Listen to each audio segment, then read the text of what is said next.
बिलासपुर नाम के एक छोटा सा गांव जहां माधव अपने पत्नी उर्मिला और बेटी मीनू के साथ रहता है।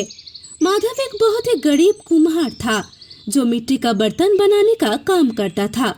माधव अपने मिट्टी का बर्तन पास के एक बाजार से बेच के ही अपना घर चलाता था।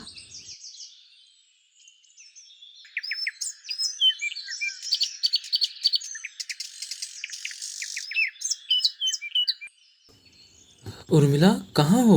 मैं बाजार जा रहा हूँ। आज ज़्यादा सामान नहीं है, जल्दी आ जाएंगे घर। आजकल मिट्टी का सामान ज़्यादा लोग खरीदते भी नहीं हैं। देखिए जी, अब कुछ और क्यों नहीं कर लेते हैं? ये मिट्टी का सामान से अब हमारा घर नहीं चल पाता है। ऐसा चलता रहा तो घर में जो भी सामान है खाने को वो सब खत्म हो जाएगा धीरे धीरे।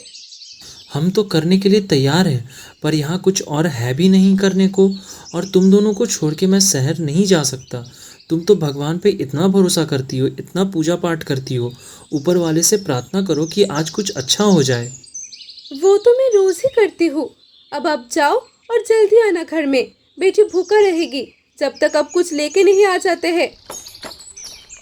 माधव अपना बैलगाड़ी में मिट्टी का सामान लेके बाजार जाता है।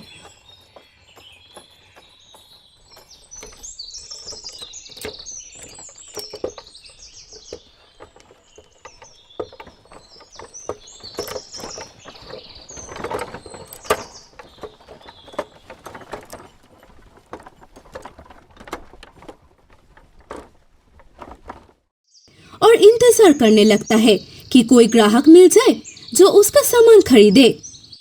ले लो, मिट्टी का घड़ा ले लो, मिट्टी का बर्तन ले लो। बहुत देर हो गया, अब सुबह से शाम होने आया, अभी तक कुछ भी नहीं बिका है। हे भगवान, अब तुम ही कुछ कर सकते हो। सुबह से शाम होने को आया था, पर माधव का आज भी कुछ भी नहीं बिका था। माधव उदास होके अपनी दुकान बंद करके दुखी मन से घर की तरफ निकल जाता है। आज भी खाली हाथ जाना पड़ेगा। भगवान, अब मैं क्या करूं? आज मौसम भी ठीक नहीं लग रहा है। जल्दी जल्दी जाना पड़ेगा। बारिश हुई तो नदी पार भी नहीं कर पाऊंगा मैं।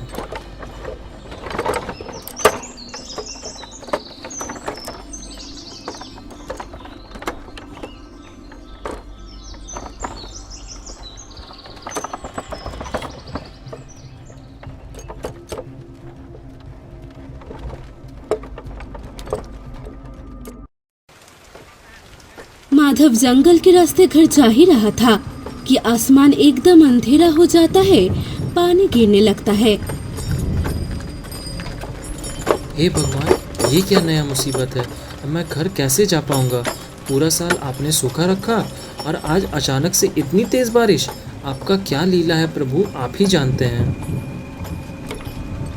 माधव अपनी बैलगाड़ी एक बड़ा सा पेड़ के सामने खड़ा करके रखता है और बारिश से खुद को और अपने बैल को बचाने की कोशिश करता है कि तभी अचानक बहुत जोर से आसमान से बिजली गिरता है। उसका आवाज इतना ज्यादा तेज था कि बैल डर के मारे भागने लगता है। माधव रोकने का हर संभव प्रयास किया, लेकिन बैल डर के भाग गया।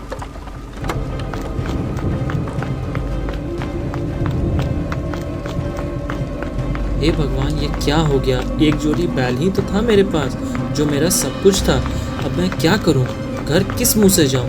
एक तो कुछ कमाया नहीं, ऊपर से और नुकसान हो गया। ये आपने क्या कर दिया भगवान? इससे अच्छा तो आप मेरी जान ही ले लेते। कम से कम एक आदमी तो कम होता खाने को। अब मैं किस मुंह से घर जाऊं? इससे अच्छा तो मैं नदी में कूद के अपनी जान दे दूं। माधव बहुत दुखी होके रो रो के नदी की तरफ जाने लगता है।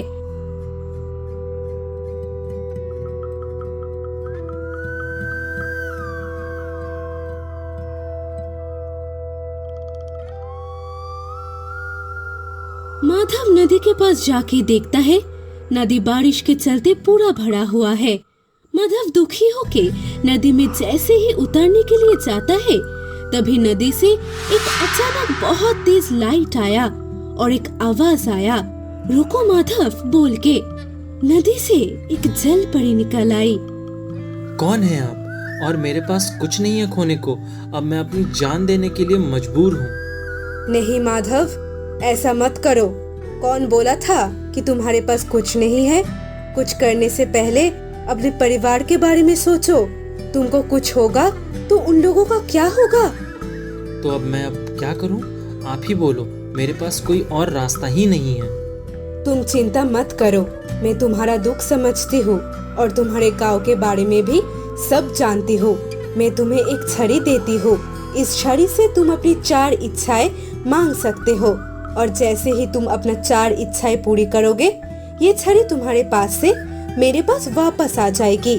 पर याद रहे, इस छड़ी के मदद से तुम किसी और को कोई हानि नहीं पहुंचा सकते हो। जलपरी माधव को वो छड़ी देके नदी में फिर से चली जाती है।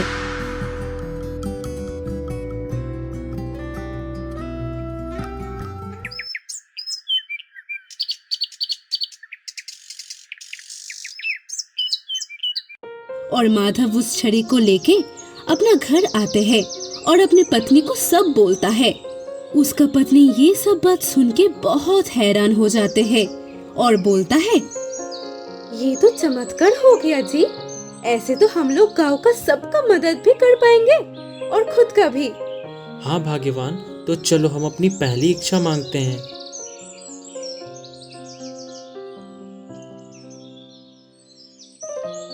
जादुई छड़ी, मेरे गांव में एक बहुत बड़ा सा तालाब बना दो और उसका पानी कभी खत्म ना हो, हम लोग अच्छे से खेती कर पाएं।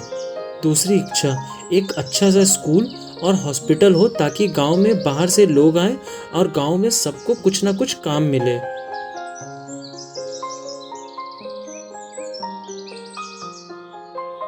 देखते देखते गांव का हालत पूरा बदल जाता है और यही सब देख के उर्मिला माधव को बोलता है, सुनिए जी, गांव के लिए तो मांग लिया, अब खुद के लिए भी कुछ मांग लो। हम लोग ऐसे ही रहेंगे क्या? अरे भाग्यवान, और तो इच्छाएं अभी बाकी हैं, वो हम खुद के लिए रखे हैं, जरूरत होने पर मांग लेंगे। ठीक है जी, हम समझ गए। अब हम दोनों के साथ साथ पूरा गांव का भी किस्मत बदलने वाला है। बस अब और क्या था, पूरा गांव खुशी से अपनी जिंदगी बिताने लगे।